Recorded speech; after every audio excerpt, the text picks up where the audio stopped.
us your Bangsamoro story and get featured in our next video at Kwentong Bangsamoro. Ang rehiyon ng Bangsamoro sa Katimugang Pilipinas ay mayaman sa biodiversity at bahagi ng mas malaking ekosistema ng Mindanao at Sulu Archipelago. Ang ilang mga species ay maaaring mas laganap sa lugar na ito. Narito ang ilang mga kilalang species na katutubo at matatagpuan sa Sulu Archipelago at ibang bahagi ng Bangsamoro.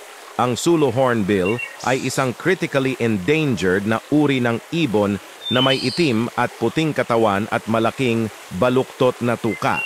Ang lalaki ay karaniwang may mas prominenteng kaske sa kanyang tuka.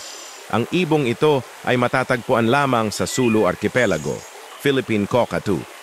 Kilala rin bilang red-vented cockatoo, ang ibong ito ay may pangunahing puting balahibo na may pulang patch sa ilalim ng buntot. Ang Philippine Cockatoo ay naitala rin sa Sulu Archipelago.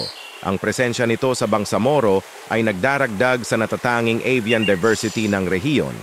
Tawi-tawi forest rat.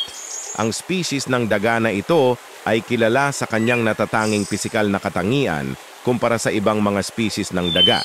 Ito ay katutubo sa grupo ng mga isla ng tawi-tawi sa loob ng rehiyon ng Bangsamoro. Ating protektahan ang mga endangered na uri ng hayop sa Bangsamoro upang mapanatili ang ating natatanging biodiversity at para sa isang masiglang kapaligiran para sa wildlife at mga lokal na komunidad.